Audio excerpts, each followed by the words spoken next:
For the most powerful weapons ever created, they sure are hard to use effectively.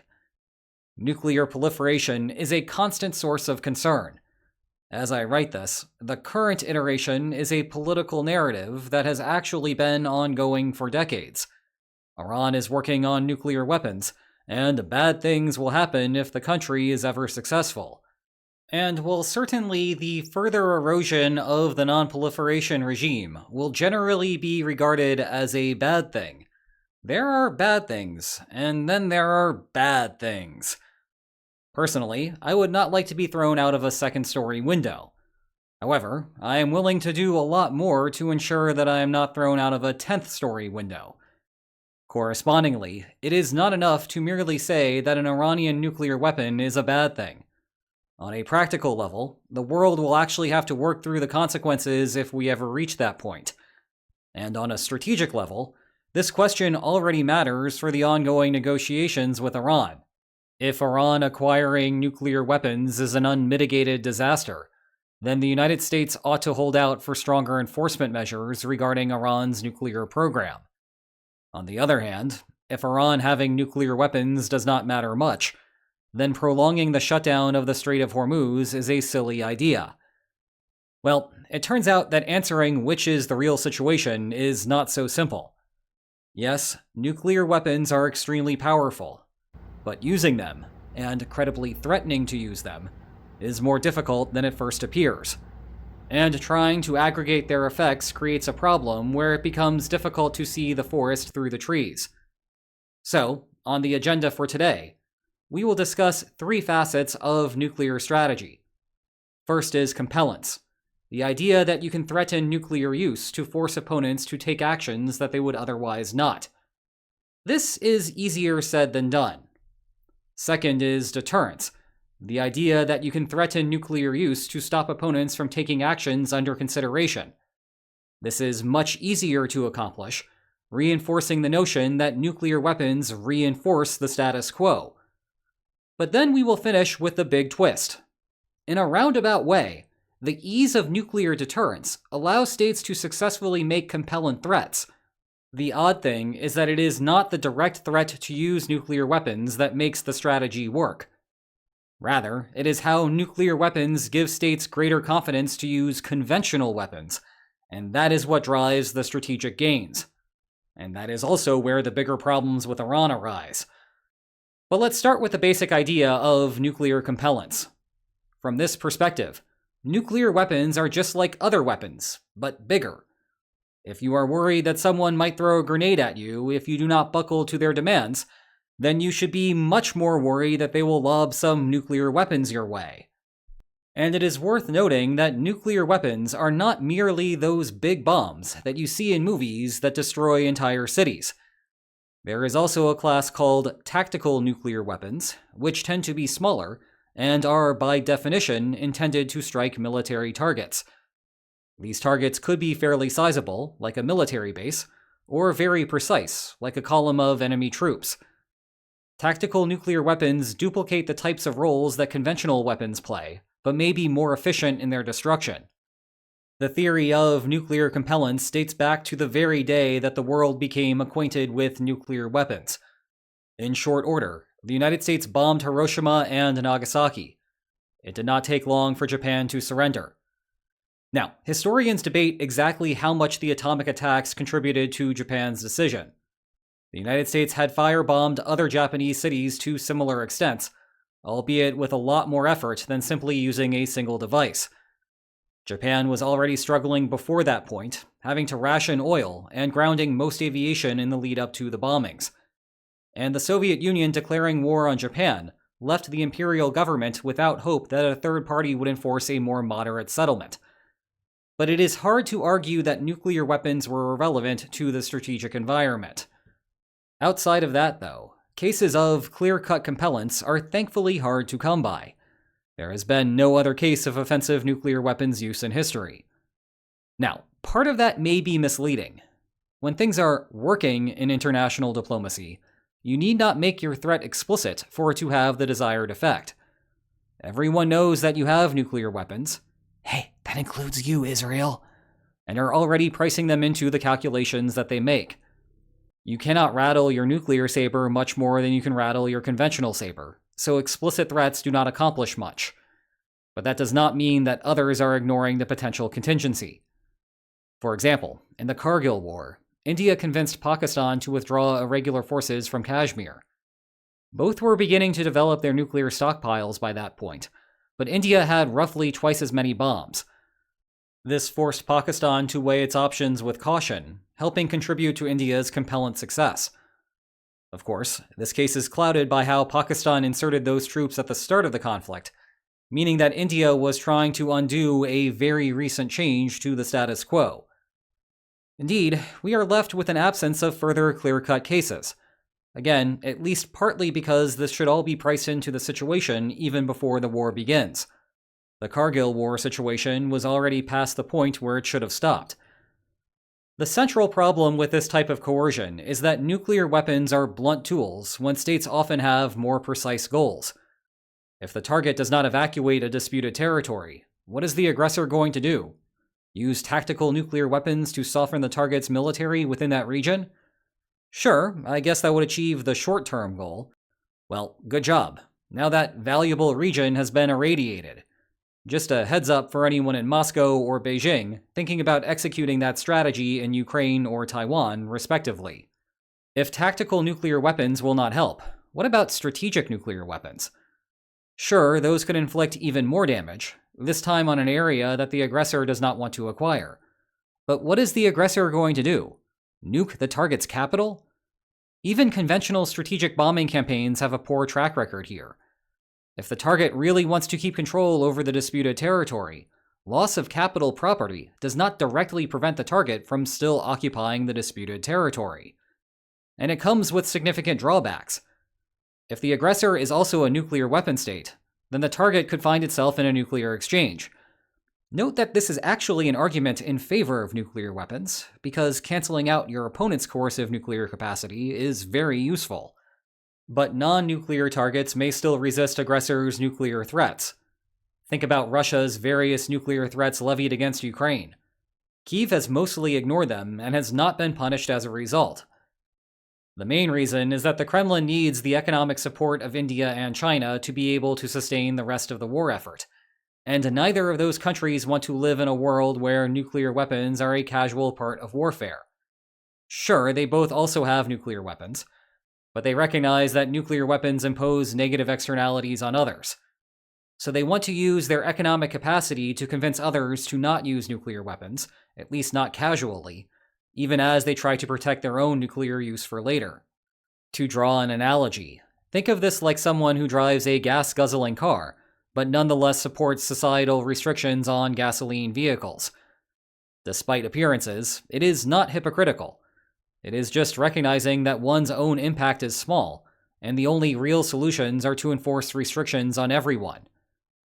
Back to warfare, India and China's position leaves Russia with the option to use nuclear weapons, or continue to have the last of its major trading partners. The Kremlin prefers the latter, and that is how we arrived where we are.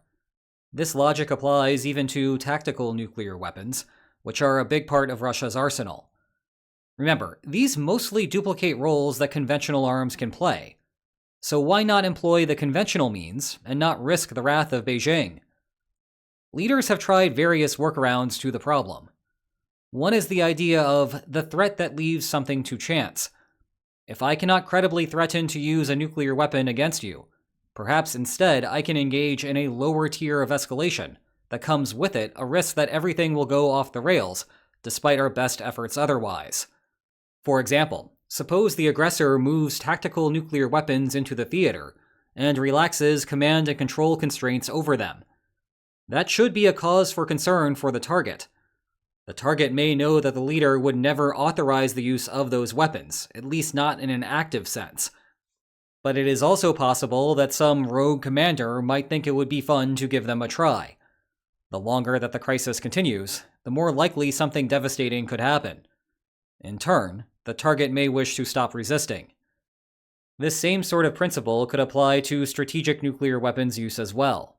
A leader could issue pre-approval to commanders to fire immediately upon radar confirmation of an opposing nuclear attack, mitigating the problems that come along with an attempted decapitation strike. But this comes at the risk of a malfunctioning radar installation accidentally causing World War III. Then again, that may be the point. Casting that risk on your opponent may cause them to concede the political issue that you are after.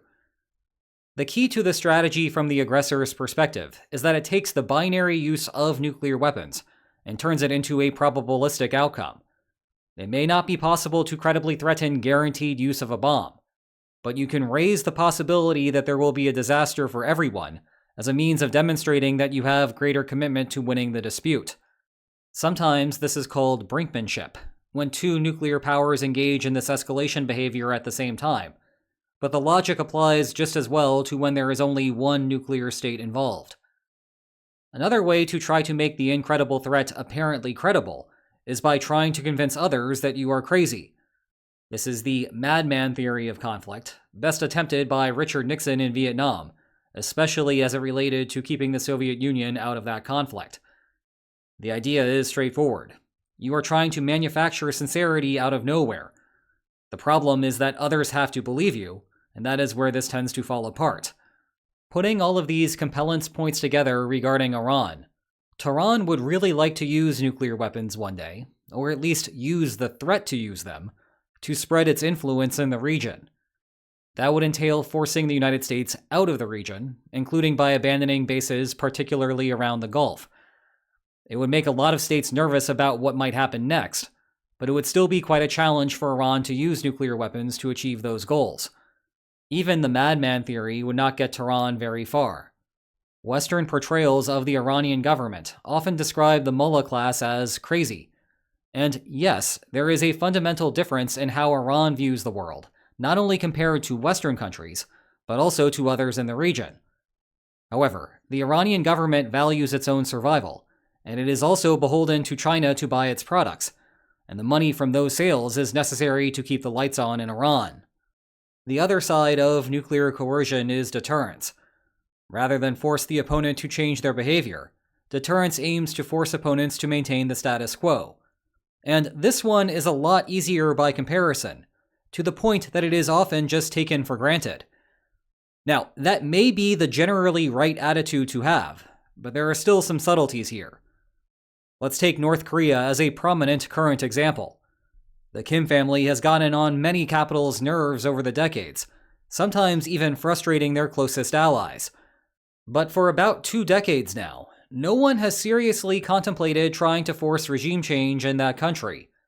And one of the primary reasons is that North Korea has enough nuclear weapons to completely smash the world economy.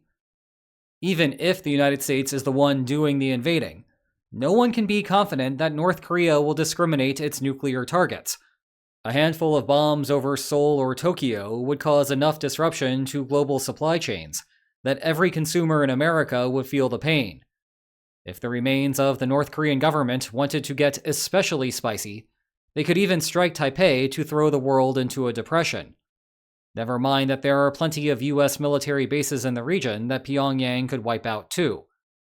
This is the key difference between nuclear compellence and nuclear deterrence.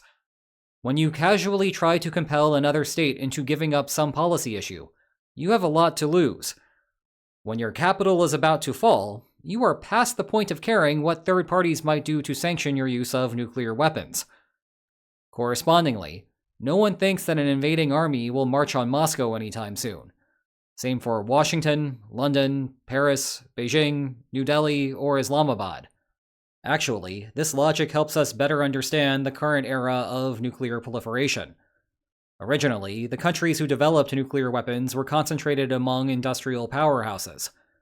As the technology behind nuclear weapons has become better understood by physicists worldwide, the trend in nuclear exploration has shifted to autocratic governments interested in regime security. Size and general sophistication of the country have become secondary matters. Beyond North Korea, think about countries like Iraq, Libya, Syria, and Iran. We will circle back to that last one in a moment. Now, the extent of the credible deterrent threat has limits. Take Israel, for example.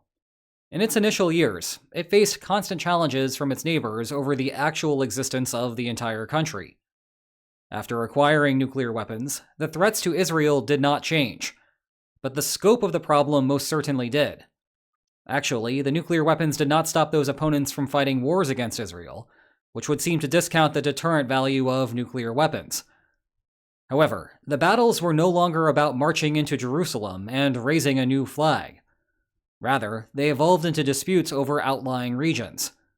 For example, during the Yom Kippur War, Syria focused on the Golan Heights, and Egypt focused on the Sinai Peninsula. When Anwar Sadat visited Israel in 1977 as a part of a larger peace process, the Israeli deputy prime minister asked him why Egypt did not try to go further. Sadat responded, "You have nuclear weapons. Haven't you heard?" And if you have ever wondered why Europe or the United States, under the Biden administration at least, have not directly intervened in the Ukraine war, the list of reasons begins, and maybe even ends, at nuclear weapons. If Serbia, as a hypothetical alternative, tried to invade Ukraine like this, you could imagine that it would end quickly with a bunch of bombs raining down on the country's executive suite. But if you try doing that to the Kremlin, you start running into problems like Warsaw getting hit with a nuke. Hold that thought for later. Or maybe to make the counterfactual less abstract, what if a non-nuclear country like Iraq invaded Kuwait? Hell have no fury like George H.W. Bush being forced to say Saddam 20 times an hour. Now, deterrent capability does not extend infinitely. Usually we think of the credibility only applying to core regions. Take Kursk as an example. Ukraine invaded the oblast in 2024, and there was nary an actual nuclear response from Russia, despite plenty of rhetoric suggesting otherwise. Even though this would have qualified as a deterrent use, the Kremlin still would have had to deal with the political ramifications of exploiting the atom. Hence, countries try to get creative with their nuclear strategies. For deployment of nuclear weapons is a primary method to extend the credibility of a nuclear launch. If a bunch of nuclear weapons are sitting close to the line of control, then attempting to invade that area presents the local commanders with a use it or lose it dilemma. Still, you cannot guarantee credibility in this manner. Despite the United States forward deploying nuclear weapons to Europe during the Cold War, France remained quite skeptical that the United States would risk Pittsburgh to protect Paris, hence the decision to build its own nuclear deterrent. Relating deterrence theory to Iran, this is the primary utility analysts anticipate in a post-Persian proliferation possibility. The United States could not, for example, repeat the assassination of the Ayatollah without risking incredible damage to the rest of the region, Israel, Europe, or perhaps one day to the US mainland. Now, that still needs to come with an important caveat. Iran already had a nuclear option, sans splitting the atom. It was shutting down the Strait of Hormuz. Clearly, that strategy was not foolproof, but it previously was an effective deterrent for decades. And the only deterrent utility that Iran gets from nuclear weapons are the cases that nukes would cover, but Hormuz could not. Zooming out, we get to the key claim of this video, both from a general nuclear coercion perspective, but also specific to what could happen with Iran. Success on the nuclear deterrent front leads to success on the compellence front, but not via nuclear compellence. Confused yet? Let me explain. The key problem is that all of this discussion of compellence and deterrence so far looked at snapshots of single decision points, and not the broader coercive bargaining that states engage in. Recall that in crisis bargaining, states must reach deals commensurate with the expected outcome of war, with some wiggle room because peace deals save on the costs of fighting.